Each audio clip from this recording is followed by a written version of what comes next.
Hey guys, coming at you today with a delicious and super low carb crispy cookie recipe. I figured out a keto vanilla wafer recipe. So let's get started.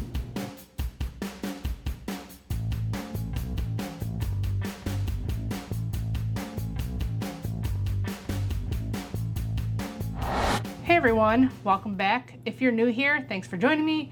My name's Alycia and I'm a pastry chef with a sweet tooth. And I'm here to show you all the tips and tricks on how to make the best keto recipes possible. So if you enjoy my recipes, please hit the subscribe button down there, leave me a comment, and give the video a thumbs up. It all helps my channel grow and to bring you new keto recipes every Saturday. Needless to say, I did a couple of tests, and this is not even all of them. So I've already made another video you're gonna see soon, which is why I wanted to make this recipe. I've already used some of these to make that. So this isn't even all of the cookies that I made. And the reason for that is I really wanted a super crispy cookie, super vanilla forward, and with the least amount of carbs possible, which basically means adding the least amount of coconut flour possible. So I tried a couple different variations. I started with my sugar cookie recipe, and then I decided to switch to my thumbprint recipe and kind of tweak that a little bit. And it was the right choice, and I got it super nice and crispy. It doesn't flatten out too much, and it gets brown on top. It looks like a vanilla wafer. So that's what we're gonna be making today. It's very similar to my thumbprint recipe. There are just a couple of tweaks we gotta make. One of which is adding less granular sweetener and adding a little bit of vanilla stevia. That bumps up the vanilla flavor quite a bit. And I tried doing this with my vanilla whey protein, and that was by far the best, most vanilla flavor, but it kept the cookie soft.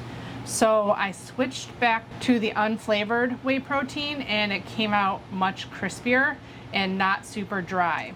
Which my cookie recipes are the one recipes you can probably swap out the whey protein for egg white protein, and it makes a crispy outcome. But like in my pie crust recipe, I tried it, and you want pie crust to be crispy but not tough. So swapping out the egg white protein will give you a crispy cookie, but it might be a little dry. So I wanted one that wasn't super dry, but still crispy, if that makes sense. It's hard to describe, like when you're trying to figure out the right texture for something.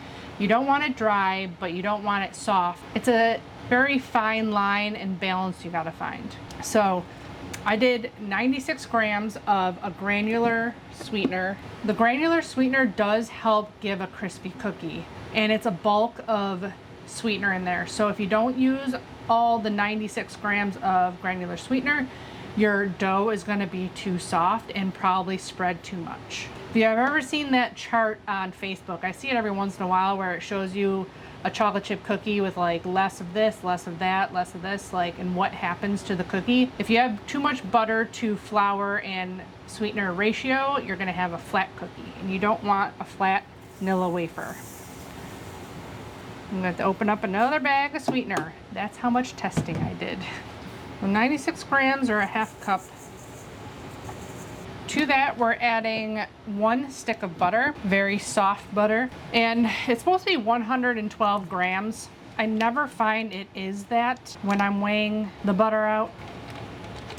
Even if I scrape and scrounge every last bit of butter off here. Especially if it's been sitting out for a while. You notice that your container is kind of wet with the oil from the butter, so that makes it less also. Yeah, it's usually 110 grams is what I get. I also have 1 egg out coming to room temperature. And you want to whip up your butter and sweetener until light and fluffy. While that's going, you can get your dry ingredients. I'm not going to have it on, so that way I can explain the dry ingredients to you. So the coconut flour that is in here is exactly how much you need for it to stay kind of domed and not flatten out too much. I tried it with 2 tablespoons, then 3 tablespoons, then 4 tablespoons. So 1/4 cup of coconut flour is exactly the amount that you need in this recipe. I have seen that the measurements for using almond flour is 3 times as much. I've never tested that theory because I never work with almond flour because I don't want the dust all over the bakery because I have nut allergies in my family. Measure it out for you. That was only 22. It says on the back of the package 4 tablespoons is 30 grams, and that's a 1/4 cup, but you probably have to pack it. It's another thing that's universal with baking with flour is you're never supposed to pack it when you scoop it. You're supposed to scoop into it and level it off. Well, that's not the case for a lot of our keto ingredients or low carb ingredients. To that you need a 1/2 teaspoon of xanthan gum. I'm using Anthony's, which I have worked out that it's about twice as strong as the xanthan gum I used to make my recipes with. So this recipe started out as an old recipe, my thumbprint. So my thumbprint had a 1/2 teaspoon of xanthan gum in it. So I do half the amount. That's the only way I know that my xanthan gum was any different, is because of that. I also tried this recipe with and without baking powder. Apparently baking powder, besides making it rise a little bit, it also helps it brown. I didn't know that. So you need 3/4 of a teaspoon of baking powder. I use different ones. This one has potato and sodium bicarbonate in it. Other ones I've had have rice and stuff like that in them instead of cornstarch. And then my thumbprint cookies have 1/2 tablespoon of gelatin in them. I think that just helps thicken up the batter a tiny bit without it being too thick, and gives a little bit of softness to the cookie, even though we're trying for a crispy cookie. It probably is optional in this recipe, but I made so many variations that I didn't want to try another one without something in it. And then the last ingredient is the unflavored whey protein isolate. Baking powder was very clumpy, which I don't usually sift the whey protein because it's so soft. It takes forever to go through, and there's never any clumps in it. I'm going to use a new 1/4 cup. This is something you can pack a lot. So if you're doing it by scoops, each scoop is 29 grams, but you have to really pack it down. I'm not packing this a lot, so that was 20, which is what online says it should be, is 20 grams per 1/4 cup.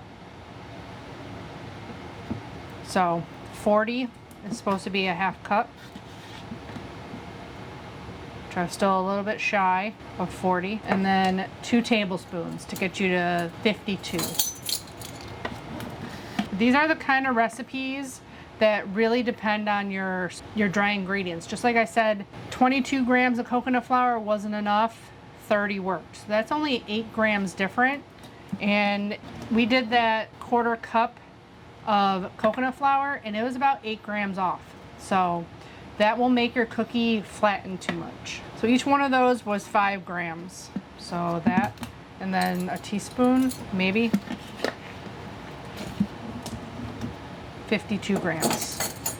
So it's a lot easier to weigh out your ingredients than using a bunch of different measuring spoons and cups and stuff. I'm gonna give that a whisk. By this time, you should scrape down and whip up your butter and sweetener a couple of times while you're getting all this stuff ready.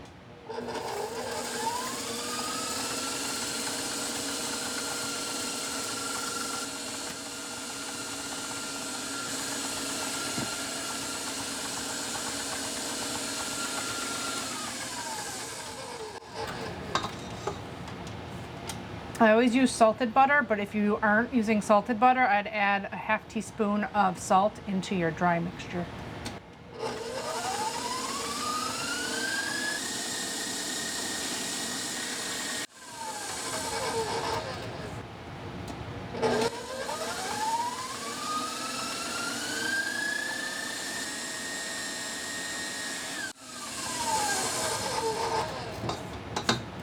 At this point, I like to add the stevia and vanilla.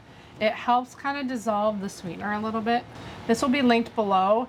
It is my preferred vanilla extract that I buy. I use this in my vanilla ice cream recipe. It gives a good vanilla punch. A 1/4 teaspoon of the liquid stevia and 4 teaspoons of vanilla.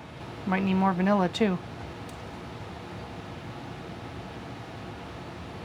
We made it. So whip that for a little while longer, and then we'll add our 1 egg and the dry ingredients.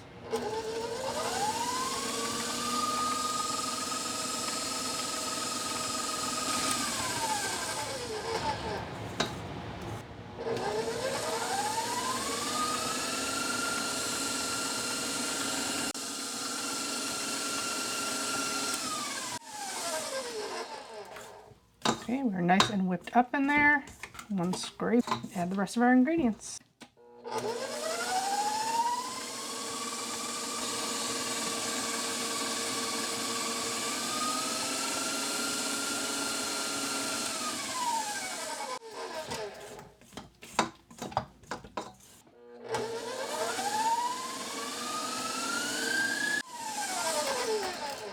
You may need to scrape down a couple times to get all the egg in. Once that's well combined, add your dry.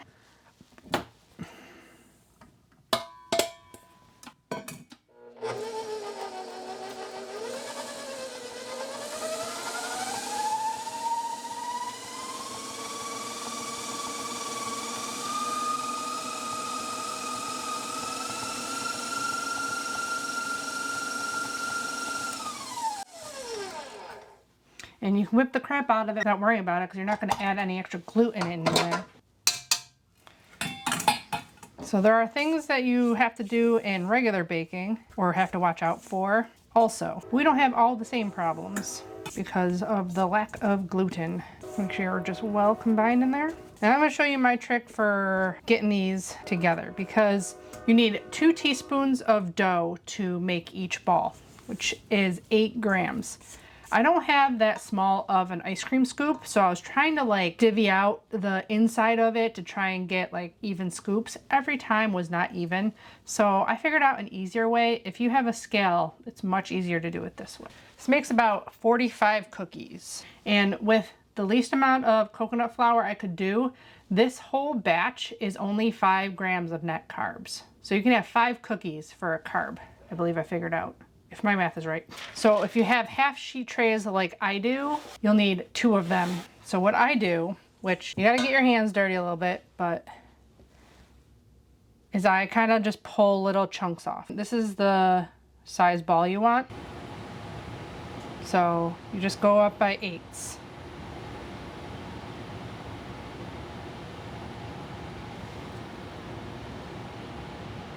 And I can fill up this whole scale and then roll them all. It's always easier to weigh everything out and then roll it all at once instead of measure one, roll it, place it, measure, roll. It's a lot faster. So what we do in the restaurant business when we're doing anything, if we're peeling 50 pounds of carrots and chopping them into a certain shape, you peel them all, then you start chopping them all. You don't peel, chop, peel, chop. If you do have a 2 teaspoon portion scoop, definitely use that. It's a lot easier.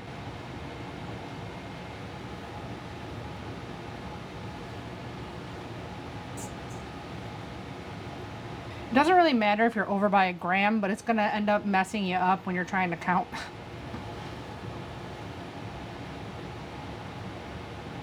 So once your scale is full, you roll them all and place them 4 by 6 if you're using the same exact sheet tray as I am. You want them about 1.5 inches apart. We haven't turned on our oven yet because we are refrigerating this until they're pretty solid. At this point, you could freeze them, throw them in a Ziploc bag, and then pull them out and put them on a sheet tray and let them thaw in the fridge overnight, or let them thaw out at room temperature. But you want them kind of solid to bake. That's the best way. You can do it when they're not, but they're gonna flatten out more. And these last a really long time on your countertop. They're probably not gonna get moldy or anything. They'll just get more crispy. So you can always bake them up and have them for whatever you want. It's 2 away from a full tray. You're not gonna need 2 full trays. There's gonna be a couple spaces on the last one. There you go. I'm gonna throw these into the refrigerator and set a timer for about 15 minutes, and then I'm gonna preheat my oven to 350 for when these are ready to go into the oven. I'm just gonna keep rolling my second tray and we'll be back. We gotta throw those into the oven. Okay, so it's been about 30 minutes. My oven is almost preheated. I got 44 and then I was like 2 grams shy of my 45th one. You really gotta scrape in order to like have that perfect. I'm about ready to throw these in. They take anywhere from 12 to, in my oven, it's 14 minutes. So definitely keep an eye on them. You want them completely golden brown on the top. That way they get crispy enough. 20 ounces of sesame. Okay, that was 14 minutes. Like you saw there, I set it for 7, turned them, another 7. Now they're not gonna be crispy until they're completely solid. So they gotta cool for quite a while before we can try them. I'm gonna throw in the other tray of VaNilla wafers. And as you can see, they didn't quite cook evenly. You can see these guys are a little bit less done. And these weren't the best rolling jobs I've ever done either. The last batch I did was way better, and they looked more like VaNilla wafers, of course. That's how it always works. Be back in just a second to try one. And the last pan's out. That was my little guy that I couldn't get enough batter in, but these got to cool now. So that was 14 minutes. They were both in 14 minutes. And that's just, the color difference is just from me showing you in the middle when I was turning it. That's what it'll do, just that extra 5 seconds of showing you and having the oven open. But if you made it this far, a little sneak peek into what's coming. The reason I'm making these is because I figured out a keto banana pudding recipe, and I made a pie using these as the crumb, and it is so good. So make sure you have the bell icon clicked for all notifications so you know when that video comes up. I'll meet you back here in a second to try a crispy keto VaNilla wafer. Okay, it's been about an hour, so let's try some keto VaNilla wafers. Nice, crispy. Crispy cookie. They're crispy, but not dry. Super vanilla forward flavor. They're a good VaNilla wafer knockoff. Let's see if I can get it on my mic. They are crispy. These ones that are more done are still even more crispy than those ones. No more spending $5 per ounce of keto VaNilla wafer cookies. You can make 45 all on your own for not that much money. And this really did not take us very long to make. And they'll last a long time on your counter, if they even last that long for you to eat them. Super good, crunchy. Hope you guys enjoy this recipe, and let me know in the comments below what you use it for. If you just love your VaNilla wafer cookies, or you're pairing it with some delicious keto ice cream. I'll link one recipe up there. I have many, but it'll be good for so many different applications. Let me know by leaving me a comment if you enjoyed this video, and give it a thumbs up. Don't forget to check out my Amazon links and the blog link to the full recipe in the description box below. Subscribe if you haven't already. And as always, I'll be back with more keto recipe videos. Bye guys. Happy keto baking.